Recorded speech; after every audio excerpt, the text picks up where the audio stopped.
Assignment problem in quantitative techniques. सबसे पहले इसके 4 वेरिएशंस होते हैं और हमने प्रीवियस वीडियो में इसके 2 वेरिएशंस ऑलरेडी सॉल्व कर लिए हैं, मिनिमाइजेशन का केस और मल्टीपल ऑप्टिमम सॉल्यूशन का।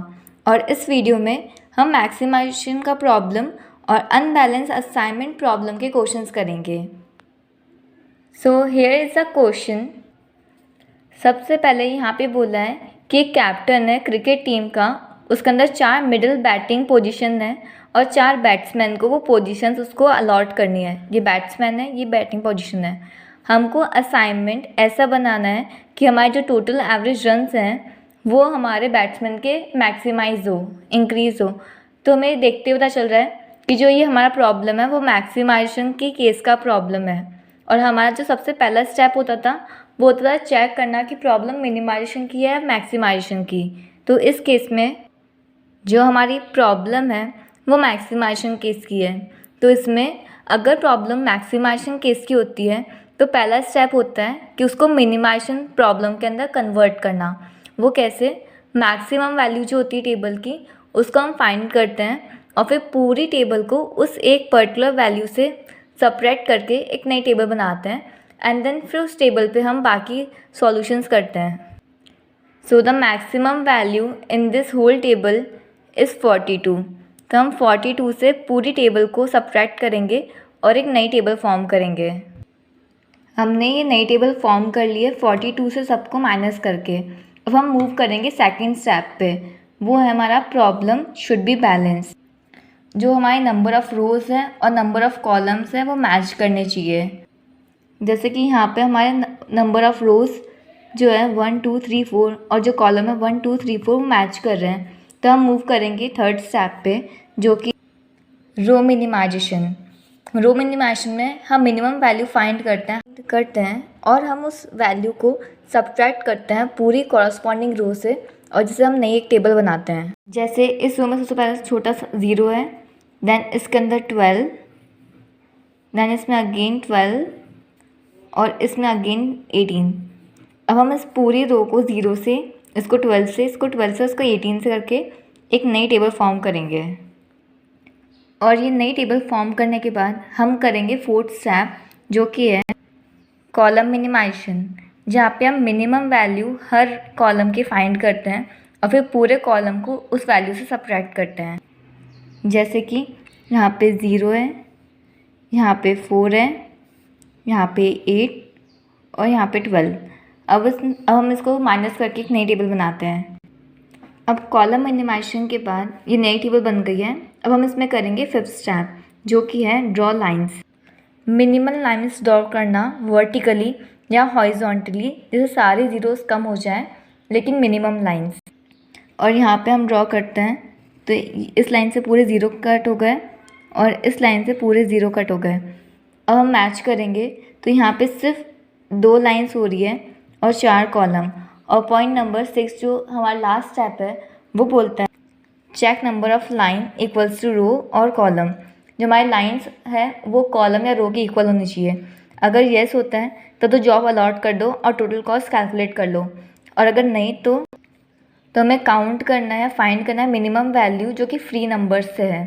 फ्री नंबर्स मतलब वो नंबर जो पूरी टेबल के अंदर कहीं भी कट नहीं हो रहे। जैसे कि यहाँ पे 1 है और हम इसमें मिनिमम लेते हैं तो हमारा 1 हो जाएगा वो नंबर। अब हम पूरे टेबल में जहाँ पे 2 लाइन इंटरसेक्ट कर रही है वहाँ पे 1 को ऐड कर देंगे।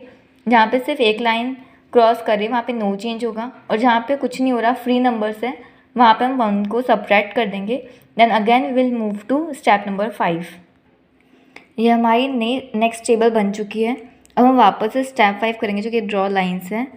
तो यहाँ से हमारे सारे 0 कट हो गए, ये हमारे यहाँ से सारे 0 कट हो गए और एक इस लाइन से हमारे ये वाले 0 कट हो जाएंगे। अब हम अगेन चेक करेंगे कि लाइंस पर यहाँ पर हमारे वापस से 1 2 और 3 लाइन्स ही बन रही है, जबकि हमारे रोज़ 4 है। तो हम अगेन एक फ्री वैल्यू जो 1 है उससे हम नई टेबल बनाएंगे और फिर हम उसको वापस से चेक करेंगे। हमारी नई टेबल नंबर 5 ये बन चुकी है। अब हम अगेन यहाँ पे लाइंस ड्रॉ करेंगे।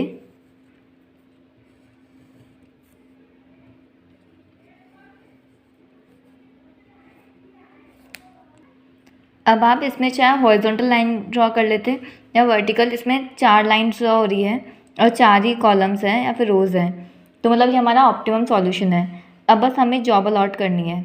तो यहाँ पे दिख रहा है कि जैसे कि कॉलम में, 4th कॉलम में सिर्फ एक ही 0 है, तो डेफिनेटली यहाँ पे एक आएगा ही आएगा।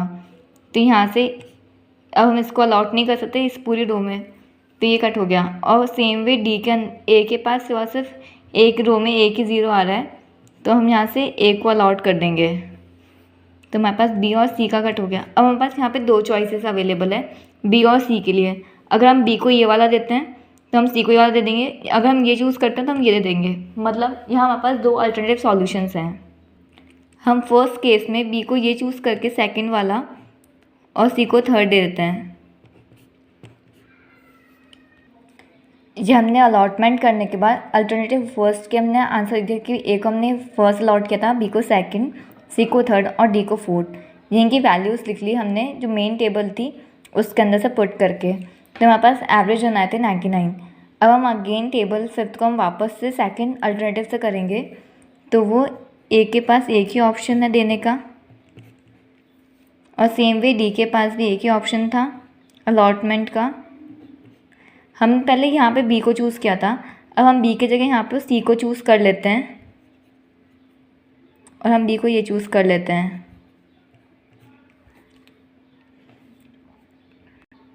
तो भी जो हमारी वैल्यूज़ आई है वो हमारी वैल्यूज़ बाद में हमने इस टेबल से पुट करके जब डाली तो सेम ही आई है। तो मतलब जितने भी अल्टरनेटिव्स होंगे उन सारे के सारे अल्टरनेटिव्स के सेम ही आंसर होगा। और ये वाला क्वेश्चन था मैक्सिमाइजेशन का, जिसमें मल्टीपल ऑप्टिमम सॉल्यूशन थे। ये दूसरा केस है जहाँ पे हम अनबैलेंस सिचुएशंस के क्वेश्चन सॉल्व करेंगे। ये एक मैक्सिमाइजेशन का क्वेश्चन है। तो मैक्सिमाइजेशन में सबसे पहला जो अपन स्टेप करते हैं वो करते हैं हम मिनिमाइजेशन के अंदर टेबल कन्वर्ट करते हैं। तो उसके लिए मैक्सिमम वैल्यू फाइंड करेंगे। तो मैक्सिमम वैल्यू जो है वो है यहाँ पे 10। तो हम इस 10 को हम बाकी पूरी टेबल से माइनस करेंगे और फिर एक नई टेबल फॉर्म करेंगे। इसको हमने मिनिमाइजेशन की प्रॉब्लम में कन्वर्ट कर दिया 10 से माइनस करके। अब इस टेबल में हम सेकंड स्टेप देखेंगे, वो था बैलेंस सिचुएशन का, कि जो नंबर ऑफ़ रोज़ हैं और जो नंबर ऑफ़ कॉलम्स हैं वो इक्वल होने चाहिए।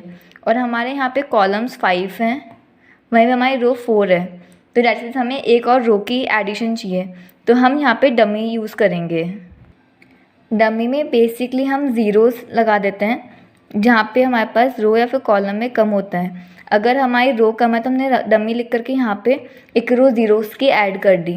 और अगर यहाँ पे कॉलम ज़्यादा नहीं होते, रो 5 होते और कॉलम 4 होते हैं, तो हम यहाँ पे 5th की जगह यहाँ पे डमी लिख के यहाँ पे हम ज़ीरोज़ ऐड कर देते हैं। अब हम यहाँ पे रो मिनिमाइजेशन का स्टेप करेंगे। जो मिनिमम वैल्यू है फर्स्ट रो की वो है 1, सेकेंड की 1, देन सी की अगेन 1, ओके सो इट्स 0, और हमारी जो लास्ट वाली है उसकी 4। इन वैल्यूज़ से सब्ट्रैक्ट करके रो को हमने नई टेबल फॉर्म कर लिया है। अब हम 4th स्टेप जो है कॉलम मिनिमाइजेशन का वो करेंगे, लेकिन इस केस में जो है उसका सेंस नहीं है, क्योंकि यहाँ पे डमी में हमने 0 जैसे ऐड करे, तो हम कॉलम में अगर देखेंगे सबसे मिनिमम वैल्यू 0 की होगी, और 0 से अगर किसी को माइनस करेंगे तो हमारे पास ये सेम टेबल आएगी। सेम वे अगर हमारा डमी कॉलम में होता तो रो मिनिमाइजेशन वाला जो केस होता वो हम नहीं करते, क्योंकि वहाँ पे हमारे पास रो में 0 थे, तो हमारी वो रो चेंज नहीं होती। तो हम डायरेक्टली हम 5th जो पॉइंट है हमारा उस पर आएंगे लाइंस ड्रॉ करने का। अब हम यहाँ पे लाइंस चाहे तो अगर हम हॉरिजॉन्टली ड्रॉ करें तो हमारे पास 1 2 3 4 5 लाइंस ड्रॉ हो सकती हैं, लेकिन वो हमारी मिनिमम लाइंस ड्रॉ करनी होगी हमें, और ये हमारी मैक्सिमम लाइन होगी। अगर हम मिनिमम लाइंस ड्रॉ करते सारे ज़ीरोज़ को कट करते हो तो ये लाइन से कट हो गया हमारा 0, देन हमारा 0 इस वाली लाइन से कट हो जाएंगे सारे।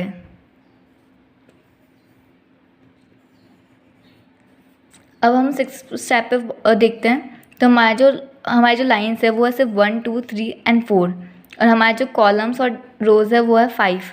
तो हम इसमें फ्री नंबर देखेंगे, तो यहाँ पे हमारे पास फ्री नंबर है वो है 2।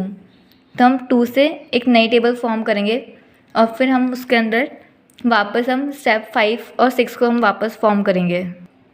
अब हम 3rd टेबल के लिए जहाँ पे दोनों लाइन इंटरसेक्ट कर रही है यहाँ पे, तो वहाँ पे हम 2 को ऐड करेंगे। जहाँ पे कुछ नहीं हो रहा वहाँ पे नो चेंज करेंगे हम, और जहाँ पे फ्री वैल्यूज़ हैं वहाँ पे हम 2 को सब्ट्रैक्ट करेंगे।